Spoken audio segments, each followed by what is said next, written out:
Diolch ni weddio. Diolch yn ei ti o Dduw am gyfle arall i ddod ger dy fron ac i ni'n cyflwyno'n hamserydd ofal di ac yn gofyn i ti drigarhau wrthym i dywallt ysbryd arnom. Nertha ni yn ein haddoliad, i ni'n gofyn hyn oll trwy enw ac heiddiant ein harglwydd Iesu Grist. Amen. Croeso'n gwasanaeth, diolch garwch ar ôl yr oedfa fe fydd na luniaeth ysgafn drws nesaf yn y neuadd. Fel arfer ar yr nos Iau yma, i ni'n cynnal ein cwrdd gweddi misol, sef y drydydd nos Iau o bob mis. Felly croeso i unrhyw un i ymuno â ni yn y cyfarfodydd hynny, ac hefyd bob pnawn Sul am hanner awr wedi 3 fe fydd na oedfa fan hyn, oedfa bregethu. Cyfarfodydd arbennig, ddim yn bell i ffwrdd nawr, fydd ein noson o garolau, nos Iau cynta'r mis, sef Rhagfyr y 6 am hanner awr wedi 7 yma yn y capel, ac hefyd fyddwn ni'n cynnal ein gwasanaeth nadolig, sef croesawu'r nadolig, fydd yn cael ei gynnal ar noswyl y nadolig yn hwyr yn y nos, Rhagfyr 24 am 11:45 yn y nos. Wel, i ddechrau gwasanaeth, gwn ni sefyll i ganu emyn rhif 240 o gariad anfeidrol ifanc fod llwch mor anheilwng yn cael y fath fraint. 240 wedi sefyll i'w chanu.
Bydd am darlleniad o lyfr y Salmau, Salm 65. Salm 65 ac yn dechrau yn yr adnod gyntaf. Mawl ath eris di yn Seion o Dduw ac i ti y telir yr adduned, ti yr hwn awr andewi weddi, at a ti y daw pob cnawd, pethau anwyr am gorchfegasant, ein camweddau ni ti a'i glanheu, gwyn ei fyd yr hwn a ddewysech ac a nesaich atat, fel y trigo yn dy gynteddoedd, na ni a ddigonir a daioni dy di, sef dy deml sanctaidd. A tebu i ni trwy bethau ofnadwy, yn dy gyfiawnder o Dduw ein hiachawdwriaeth, gobaith holl gyrau y ddear a'r rhai sydd bell ar y môr. Yr hwn a sicrha mynyddoedd trwy ei nerth ac awr gysur a chadernid. Yr hwn a ystega dwrf y moroedd, twrf ei tonau a therfus gybobloedd, a phreswylwyr eithafoedd y byd a ofnant darwyddion, gwneu i derfyn bore a hwyr lawynnychu. Yr wyt yn ymweled ar ddear ac yn ei dyfrhau hi. Yr ydwyd yn ei chyfoethogi hi yn ddirfawr ac afon Duw. Yr hon sydd yn llawn dwfr, yr wyt yn paratoi id iddynt pan ddarperais felly iddi. Gan ddyfrhau ei chefnau a gostwng ei rhychau, yr ydwyd yn ei mwydo hi a chafodau ac yn bendithio ei chnwd hi.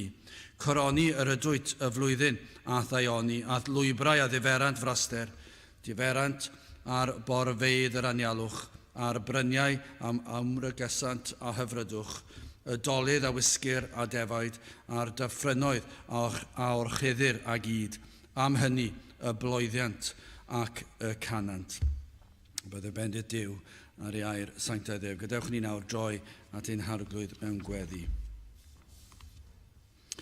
Diolch yn ei ti unwaith eto o Dduw ein bod yn gallu dod ata ti ac yn dod atat fel ein tad, plant yn dod at ei tad nefol ac yn diolch ein bod yn cael y sicrwydd hyn yn dy air di fod y sawl sydd yn dod ata ti trwy'r arglwydd Iesu Grist, bod yna groeso, bod yna gwrandawiad ac felly ni yn diolch i ti ac yn diolch am cyfle arall i gynnal oedfa fel hon. I ni'n diolch am bob un cyfle i cael oedfa lle mae dy air yn cael ei chyhoeddi ac yn ddiolchgar am bob un rheswm i gynnal oedfa ac yn gweddio o Dduw y daw dydd pan y bydd gymaint o resymau y bydd pobl yn galw am gyfleoedd i wrando ar dy air di.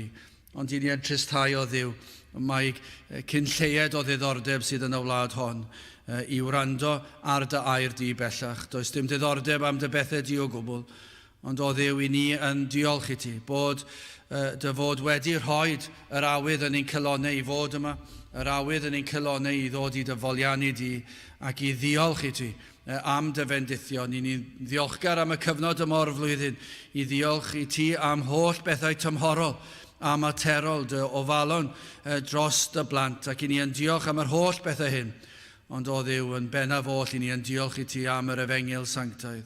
Ac felly o Dduw i ni yn gofyn a bydde di yn ein helpu ni heno yma i ganu dy glodydd, i ddyrchafu dy enw di yn y ddinas hon, yn ein gwlad i ni unwaith eto o Dduw, y bydd enw di yn cael ei ddyrchafu yn ein plith ni. I ni yn gofyn am ymweliad o ddifri, i ni'n gofyn i ti bresynoli dy hun yma yn ein plith. I ni'n gwybod mai dyma yw'r unig ateb.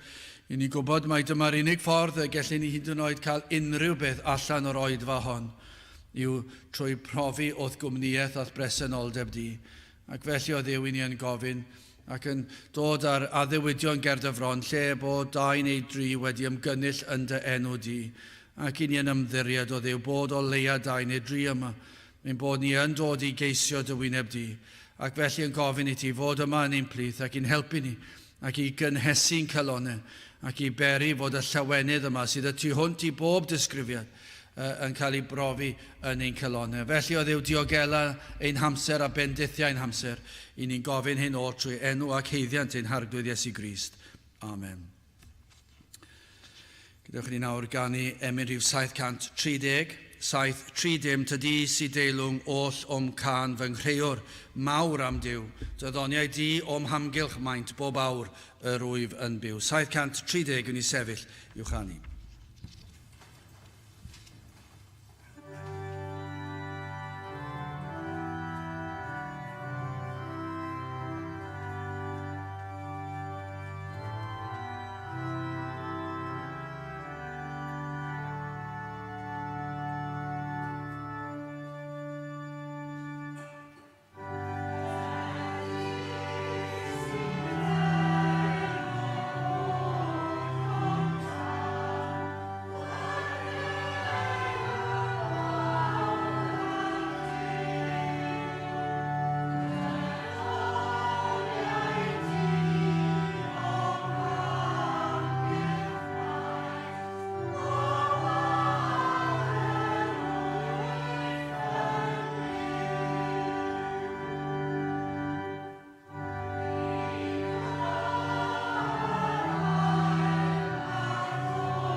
Byddai'n testyn o lyfr y Salmau, Salm 65 ar drydedd adnod. Salm 65 ar drydedd adnod. Pethau anwir am gorch fy gasant, ein camweddau ni, ti a'i glanheu. Nawr mae'r salm yn dechrau gyda mawl I Dduw. A'r hyn sydd yn dyledus iddo, mawl a therys di yn Zion o Dduw. Ac dyna pam I ni yma heno, mae e'n draddodiadol ond yw yma yng Nghymru o leia, I ni ddod ar adeg yma o'r flwyddyn, I ddiolch I Dduw am ei holl fendithion, ac I ganu ei glodydd am yr hwn ydyw a'r hyn y mae wedi ei wneud.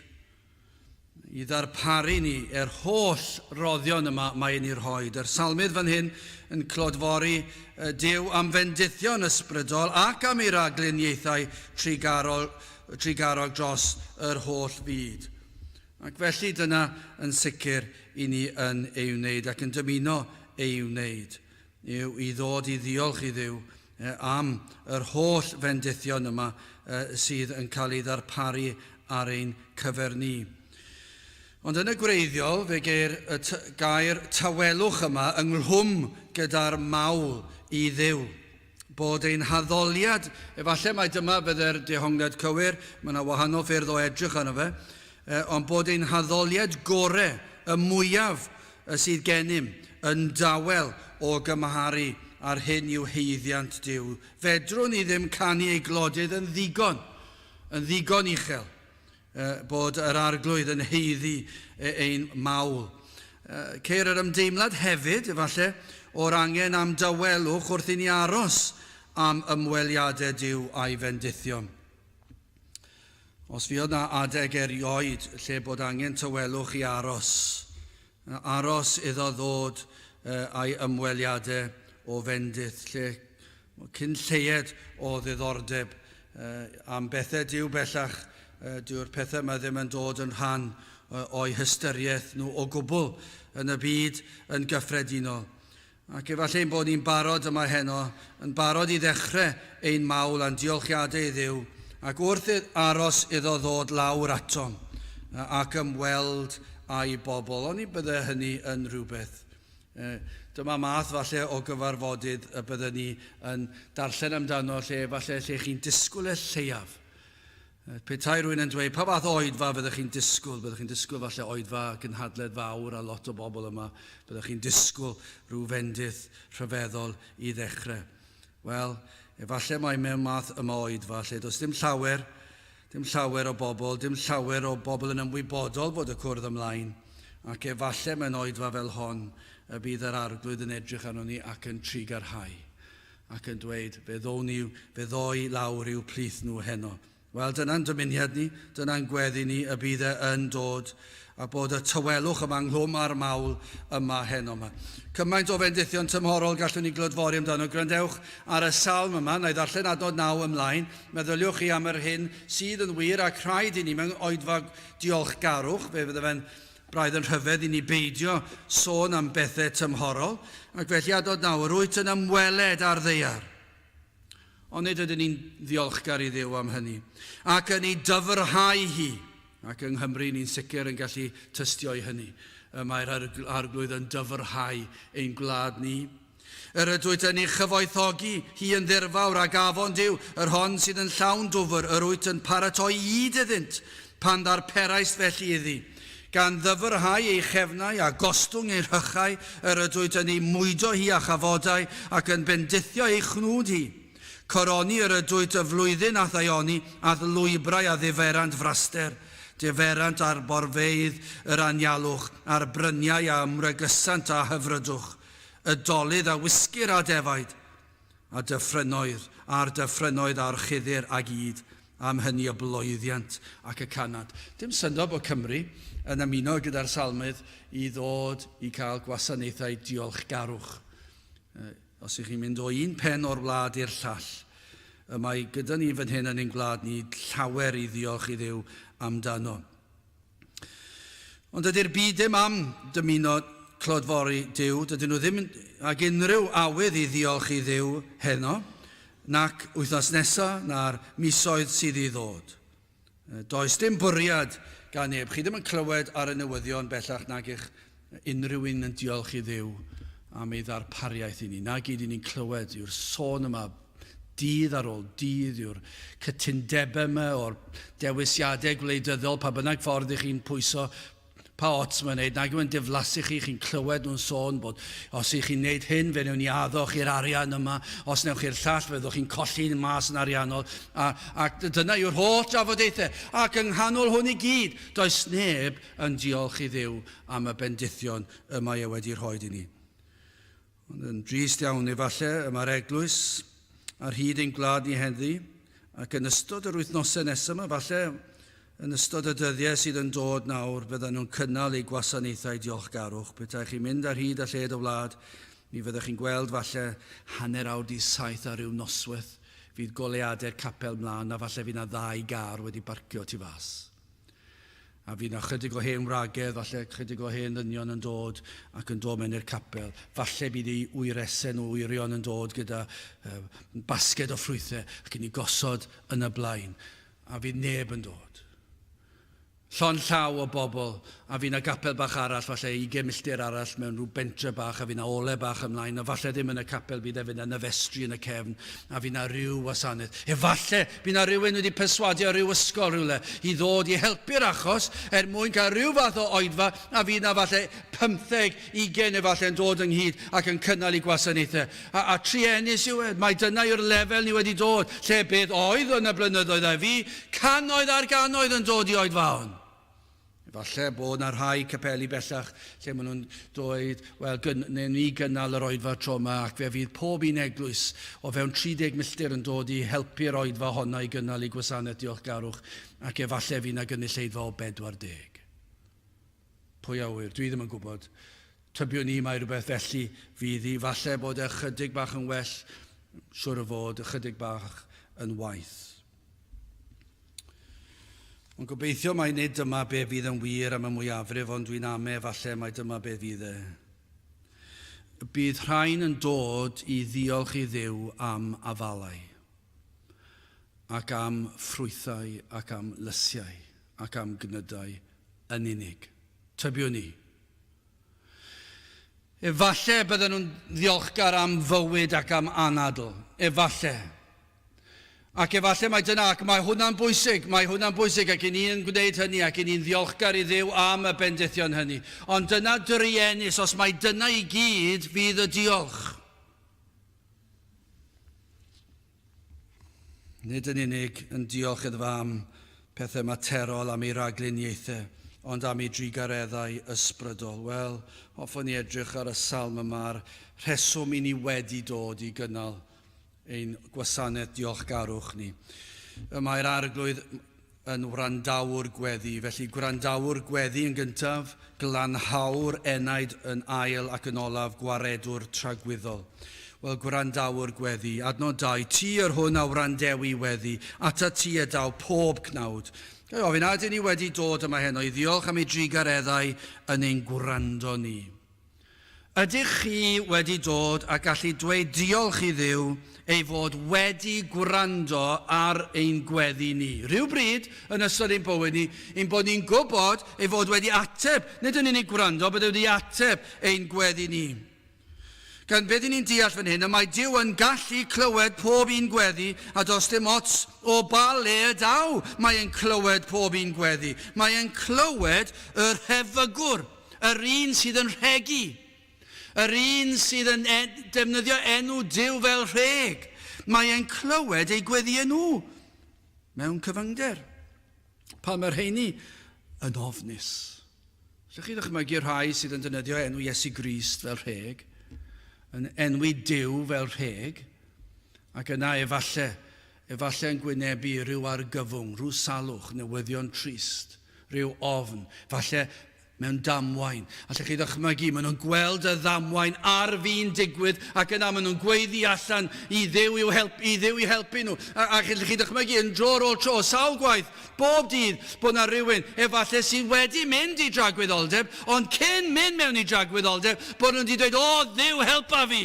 A maen nhw fel arfer yn gweiddi rhegfeydd am Dduw, Ac yn defnyddio ei enw mewn ffurf mwyaf ofnadw, ond yna ar fi'n cael ei taflu i dragwyddoldeb, o Dduw, helpa fi. Dyna'r weddi maen nhw'n gweddio, ac maen nhw'n ei olygu fe, mae e'n weddi.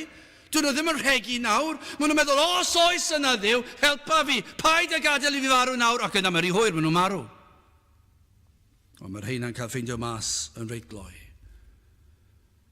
Sut fath o weddi oedd hi? Ac eraill, efallai ddim yn cael ei taflu dragwyddoldeb, maen nhw'n cael ei harbed. Rhyw sut neu gilydd, maen nhw'n meddwl. Digwyddodd dim byd, ac maen nhw'n cerdded allan yn saff. Neu maen nhw'n dod allan o'r stafell y doctor, maen nhw wedi gweddio, o Dduw, paid a gadael i hwn i fod yn wir, gadael canlyniadau fod yn iawn, ac maen nhw'n dod mas, ac mae yna bychiad, maen nhw'n teimlo, popeth yn iawn, ac o'n nhw wedi gweddio, ond chydig o oriau ynghynt, o'n nhw'n rhegi, ac yn defnyddio enw Duw yn ofer, ond nawr maen nhw wedi gweddio iddo fe, ac maen nhw'n cerdded mas. Oeddi Duw yn clywed y gweddiau hynny? Wel, wrth gwrs i fod e. Mae'n clywed pob gweddi. Mae'n clywed pob un cri, ac hefyd fe fydd yn barnu yn ôl y pechod a wneir. Fe fydd atebolrwydd, pan fydd y sawl a weddiodd, ond heb wir dymuno'r ateb am y rhesymau iawn. Gweddi bach cyfleus, helpa fi. Ond mae Duw yn clywed y gweddiau hynny, ydy mae'n cyfio nhw, mae'n ei nodi nhw lawr, ac fe fydd hwnna'n bechod arall. Fydd yn cael ei defnyddio yn ei condemniad. Fe weddies di, ond doedd dim bwriad gyda ti i geisio fy ngwyneb i. Ac fe glywes i. Fe glywes i'r floedd o ofn. Lle gynt yr oeddet ti'n rhefygu, ond nawr roeddet ti'n gweddio am help. Ond dim bwriad i geisio fy ngwyneb i. Ond mae'r arglwydd yn clywed rheini, ydy mae'n clywed rheini, ond dyw e ddim yn arwain at dim byd.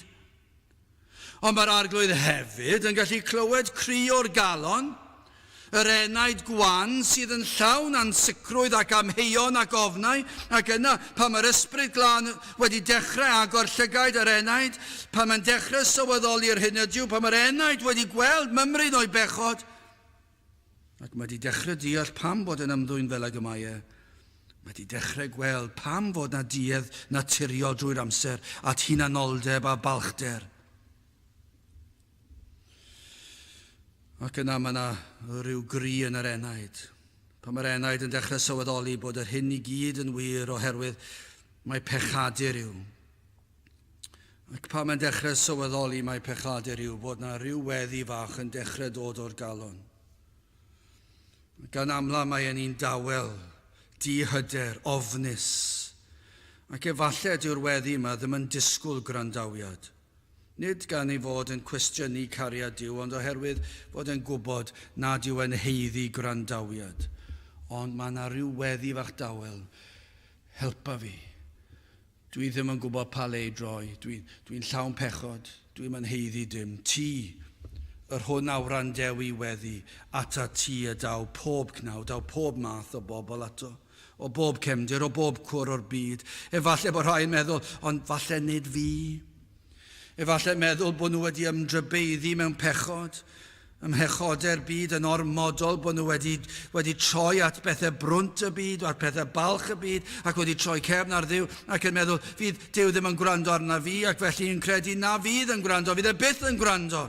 Ac allwch chi ddychmygu rhai sy'n cael ei magu ar aelwydydd Cristnogol a gafodd i dysgu ar Efengil ac sydd wedi troi cefn ac efallai 30, 40 mlynedd yn ddiweddarach, hanner canrif efallai yn ddiweddarach a falle gallwch chi ddweud bydde Duw troi cefn ar heini, ond mae'r rhain efallai rhywsut rydych ar y Duw yn dechrau teimlo'i pechod hanner canrif, 60 mlynedd yn ddiweddarach ac yn teimlo fydd Duw ddim yn gwrando arno fi ar ôl i fi cael yr holl gyfleoedd i wrando, ond nawr mae yna rhyw gri bach yn yr enaid. Mae'r hyn i'n darllen fan hyn, nid yn unig y mae'r arglwydd yn clywed, ond y mae e'n gwrando ar gweddiau felly. Gall clywed y gri tawelaf. Hyd yn oed, os nad yw'r weddi wedi ynganu yn eglur. Hyd yn oed, os yw'r rheini wedi anghofio y geiriau dysgu nhw tra'n blant. A maen nhw wedi drysu'n llwyr. Maen nhw mor ddiddiw a digrefydd. Ond un peth sydd yn wir, mae yna gri, maen nhw wedi dechrau gweld eu pechod, a mae yna weddi yn dod o'r enaid. Ond yr hyn sydd yn wir o'r arglwydd, mae e'n gallu dirnad yr hyn sydd tu ôl y gri. Mae e'n gwybod y cymhellion yn ein calonau ni. Os ydych chi wedi gweld eich pechod, mae e'n gwybod hynny. A ydych chi wedi gweld eich heiddiant? A oes na cri o'r galon wedi dod ohonoch chi? A oes na ochenaid o'r galon wedi dod? Os felly, yr hyn mae gair Duw yn dysgu ni yw, hyn mae'r adnod yn ei ddweud, a mae'r salmyd yn ei ddweud, ti yr hwn a randewi weddi, ata ti y daw pob cnawd, mae e'n gwrando ar eich gweddiau chi. Ond ni ddylsem ddod yma heno, a diolch i Dduw am wrando ein gweddi. Os ych chi'n Gristion, ond ni ddylech chi fod yn gallu mynd gatre heno, a falle cyn cysgu diolch dy fod wedi gwrando fy ngweddi. Falle oedd e'r sawl blwyddyn yn ôl. Falle ydych chi cofio'r adeg y dath y cri o'r galon o Dduw byd garog im. Ac i chi'n gallu dweud ti o'r hwn a wrandewi weddi. Ti wedi gwrando ar fy ngweddi fi. A dwi'n diolch i ti, yr holl alluog Dduw, am wrando ar fy ngweddi. Wel, gyda chi'n symud maen glanhawr enaid, os ydych chi'n gallu tystio i ryfeddod sicrwydd o gael gwrandawiad gan yr arglwydd, o wybod ei fod wedi gwrando ac wedi ateb, ac nad yw yn troi'r un enaid a ddaw ato i ffwrdd, yna, siwr o fod, fe fyddwch chi yn sicr. Yn gallu tystio hefyd i fater arall o ddiolchgarwch, ei fod wedi ein glanhau. Eto, mae hwn yn rhywbeth nad yw'r byd yn gwybod dim byd amdano. Dydy'r byd ddim yn gwybod sut brofiad yw cael gweddi, yn cael ei ateb, ac yna yn cael eich glanhau. A mae hwnna'n druenus, ond mae'n wir hefyd rhywbeth nad yw'r eglwys yn gyffredinol yn gwybod amdano. Pobl crefyddol ein gwlad ni, mae mwyafrif o bobl crefyddol yn meddwl, dyma'r broblem, yn meddwl ei bod nhw'n bobl dda. Ac felly mae e'n dilyn yn rhesymol yn ei barn nhw, ei bod yn bobl dda, maen nhw'n mynychu capel, maen nhw'n mynd i oedfa o ryw fath, maen nhw'n honni ei bod nhw'n credu yn niw, maen nhw'n ymdrechu cadw cyfres o gweithredoedd da, fydd yn plesio Duw, maen nhw'n honni ei bod nhw'n credu ynddo. Ac felly, maen nhw'n credu bod nhw'n bobl reit dda parchus.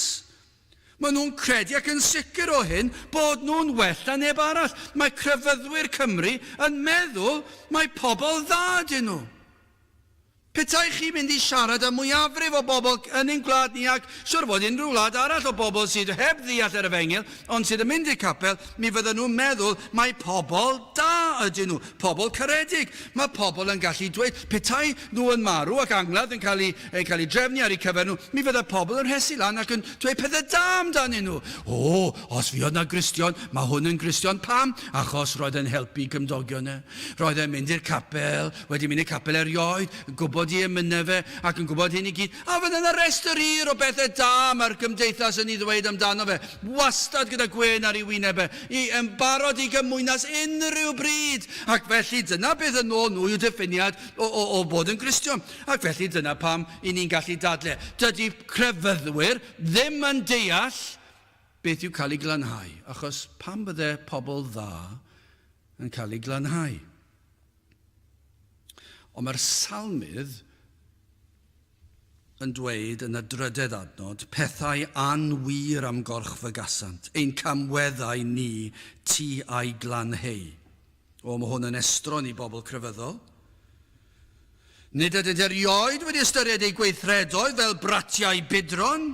Yn sicr, nid ei gweithredoedd gore fel bratiau bydyr. Dwi'n ddim yn meddwl bod y gore dwi wedi wneud yng ngolwg Duw yn fochedd, yn frwnt.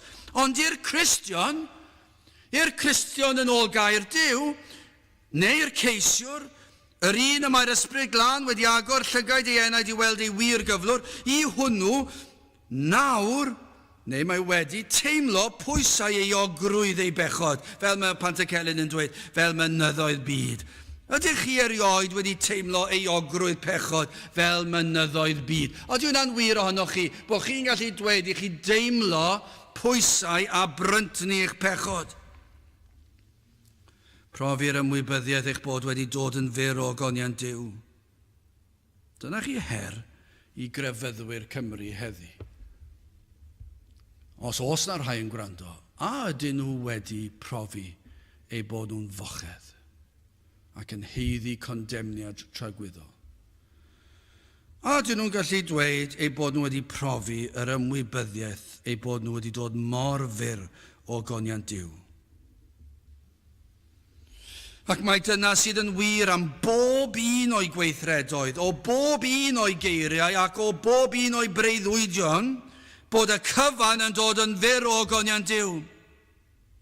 A ydych chi yn gallu tystio bod chi wedi profi beth mae'r salmau wedi profi, pethau anwyr am gorchfygasant ein camweddau ni tu a'i glanhau, fod ei bechodau yn elynion iddo, neu bron iawn beth mae'n dweud, fod ei bechod yn ormesol drosto fe, yn ei ormesu fe. Bod ei bechodau ei hun yn ei dynnu I lawr, fod pechodau'r gorffennol yn llethol, yn torri galon fod pechodau'r presennol a'r dyfodol, bod e'n gwybod, dwi'n gwybod be fyddai fel mewn pythefnos, dwi'n gwybod fyddai'n pechu mewn pythefnos ac mewn blwyddyn ac mewn degawd, ac felly mae e'n ei ormesu fe, ac yn ei demptio fe, mae bechodau fe'n dod ac yn ei gyhuddo. Ac mae'r cyfan yn ormesol. Dyna beth mae'r salmyd yn ei ddweud. Ond o'n I bai am y ffaith fod yna un sydd yn abal i'w lanhau byddai wedi ei lorio'n llwyr a digaloni'n llwyr, heb gobeith yn y byd. Ond bod yna un a drefnwyd I ddod yn llawnder amser i'r byd I ddelio ar hyn sydd wedi ymdrybeiddi enaid un, wedi llygru yn llwyr, fod yna un wedi dod I ddelio a phechod. Efallai bod yna rhywun yn dweud, sut gall un ddelio gyda'r fath bryntni, y fath afiechyd angheuol sydd yn gwasgu'r bywyd allan yn llwyr. Achos mae pechod mor gryf ond ydyw e. A mae gafel pechod mor dyn. Mae'n effeithio pob dim, yn glynu wrth yr enaid a'r fath afael. Mae rhywbeth fel, chi roed I bod mewn sefyllfa, lle chi wedi bod yn neud rhyw waith ac mae yna olew. Ac ges I ryw brofiad un y tro, ddim yn gallu cofio'n union beth oedd e. Ond fe ddath eiliad o banic drosta I achos o'n I ddim yn gallu cael y stwff oddi ar fy llaw. O'n I wedi trio trwsio rhywbeth yn y tŷ a trio roi rhywbeth ar y pibe yma ac oedd yn gollwng ac yn trial trwsio fe ac yn y blaen. Ac oedd y stwff mewn sychu'n gloi. Ac yna trias I cael gwared o fy nwylau. Ac oedd ni'n trial golchi fe bant a roedd e'n sefyd dŵr tap, twym, pitwp I wneud. Oedd ni'n sylweddoli ar y pryd. Fe ath e'n waith. Ac oedd ni'n meddwl, o'n mynd I fod na'n bit, be a fi'n mynd i'r ysbyty ni'n meddwl. Oedd o'n brif ond o'n ni'n meddwl, be sy'n mynd I ddigwydd? A ni'n trial cael y bant, a ni'n cael sebon, a trial cael gwared a I olchi fe, ac oedd e ddim yn symud. Be ddylen ni fod wedi wneud, oedd cael tywel a tynnu fe bant tra fod yn sych, ac yna golchi dwylo. Ond ar y pryd, o'n I ddim yn gallu cael gwared, oedd e'n beth erchyll, oedd e'n beth ofnadw. I deimlo bod fi ddim yn gallu golchi'r peth I ffwrdd, ond mae'r pechod yn waith yna. Mae'n glynu wrth yr enaid, a does dim byd fedrid neb ei wneud I cael gwared ono fe. A dyna'r anobaith y mae'r ceisiwr yn ei deimlo. Dwi ddim yn cwestiynu'r peth, dwi mor frwnt, dwi mor eog. Ond dwi ddim yn gallu gwella fy hun, dwi ddim yn gallu cael gwared o'r pethau brwnt yna, pethau cas yna, y pethau hunanol yna, balchder yna, yr anghrediniaeth yna, sydd yn heiddi cosbedigau tragwyddol. Ac dwi ddim yn gwybod fel I olchi fe lawn, ond yna mae'n clywed yng ngair Duw am un sydd yn gryfach na phawb. Yr holl alluog, yr holl bwerus am yr arglwydd Iesu Grist. A ddaeth I neu beth, mwyn golchi pob staen pechod yma, dyma pam y dath e. Fe wnaeth e hyn sut trwy fyw bywyd perffaith ac yna marw marwolaeth dirprwyol drosom. Iddo dywallt ei waed, ei werthfawr waed, fe roddodd ei fywyd drosom, y di eog dros yr eog, mwyn I ni cael byw. Gai ofyn I chi, ydych chi'n gallu cofio cael eich golchi'n lan? Os felly, diolchwch iddo. Diolch I ti yr holl alluog Dduw am yr efengil sanctaidd, am y golchiad. Ydych chi'n cofio beth oedd y fel I deimlo y profiad yno cael eich golchi? Falle bod chi wedi mynd mewn i rhyw stafell, falle bod y dros gyfnod mae'n anodd dweud, ond falle mynd mewn i stafell yn teimlo'r euogrwydd ac yn dod allan, dwi wedi cael fy ngolchi'n wynach na'r eira. Dwi'n lan. Mae wedi maddau'r cyfan. Mae wedi golchi pob staen i ffwrdd.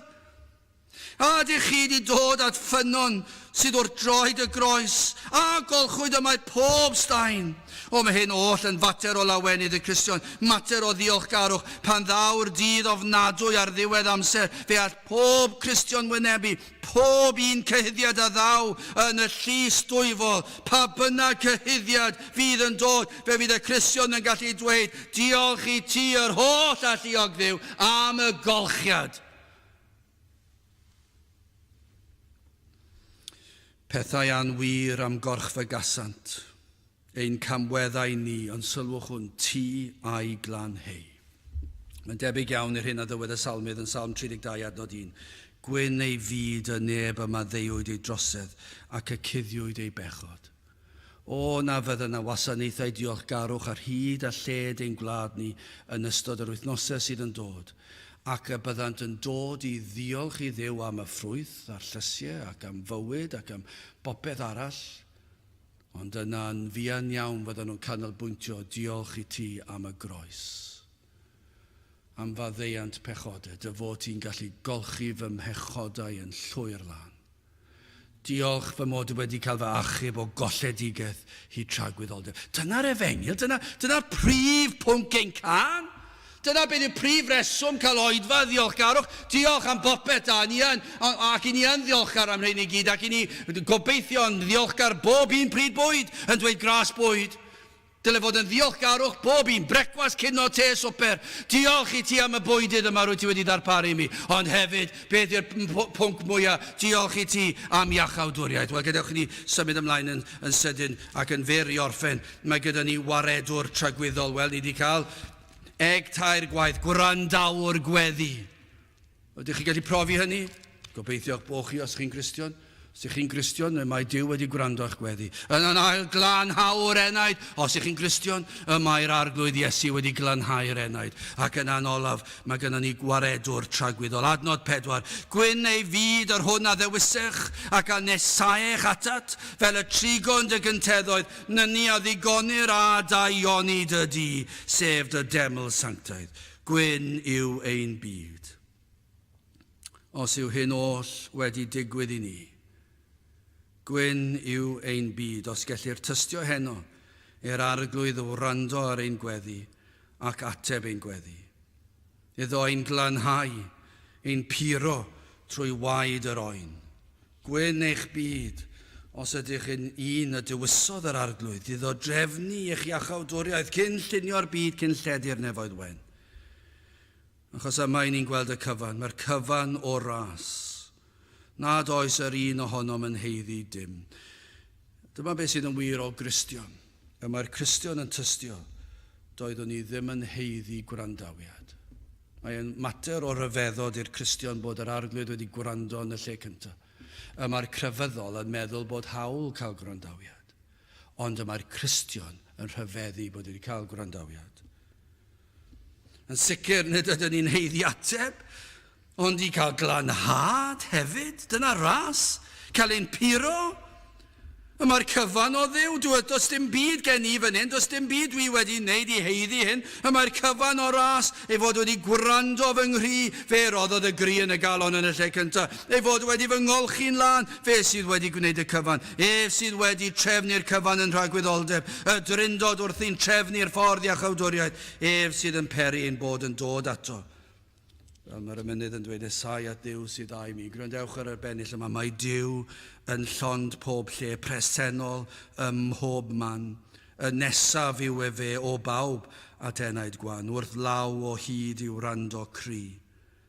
Nesau at Dduw sydd dda i mi. Ond nid yw'n anwyr. Ond nid yw'n anwyr wrth law o hyd i'w rando cri. Mae'r Cristion yn tystio. Mae wedi gwrando ar fy nghri. Tra roeddwn ni yn y pydew, mewn carchar tywyll di. Beth nath yr arglwydd? Rhoist un o leini nefol. Halleluia. Amen. Dyna yw profiad y Cristion. Ef sydd yn tynnu ymaith pob rhwystyr ar hyd y ffordd. Dyna be mae Cristion yn gallu diolch i Dduw amdano. Fe nes di dynnu y rhwystrau i ffwrdd. Y pethau oedd yn peri yn hawster i mi nesau at Dduw.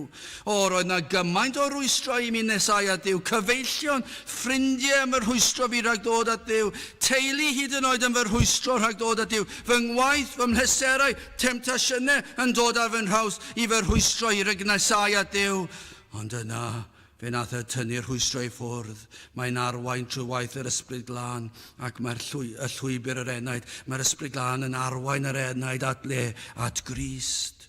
I ddangos ei bechod, ei angen am Grist, ei angen am faddeuant, ei angen am golchiad yn y gwaed. Ac yna mae'r ysbryd yn arwain yr enaid at y groes. Ac yno caiff yr enaid pob dim sydd ei hangen arno.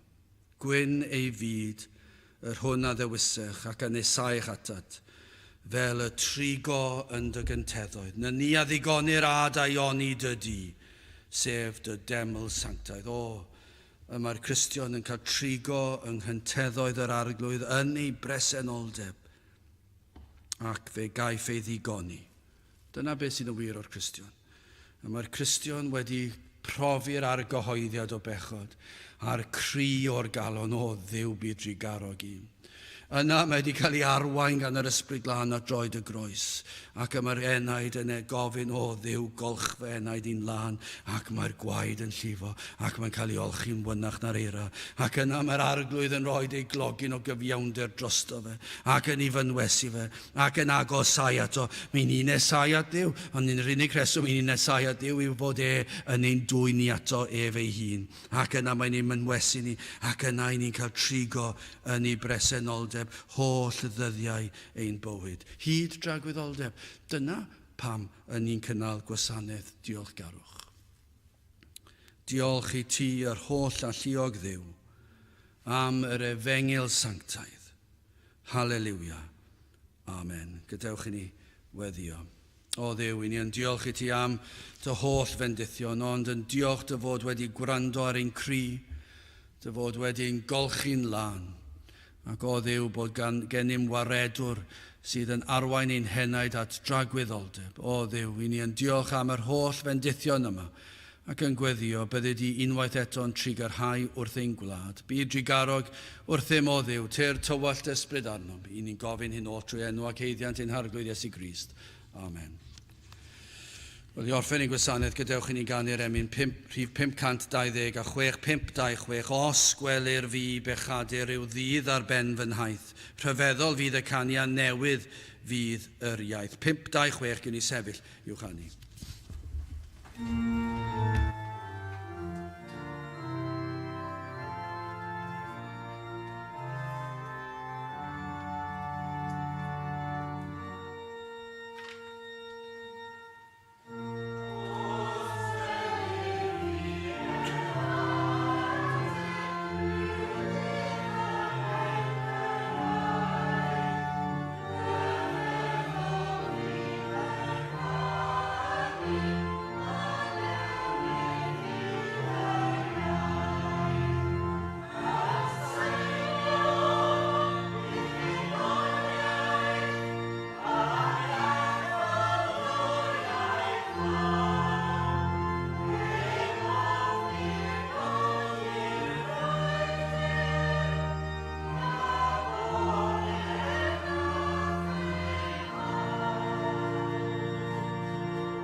A nawr bydd y ras ein harglwydd Iesu Grist a chariad Duw a chymdeithas yr ysbryd glân fod gyda chwi oll hyd byth. Amen.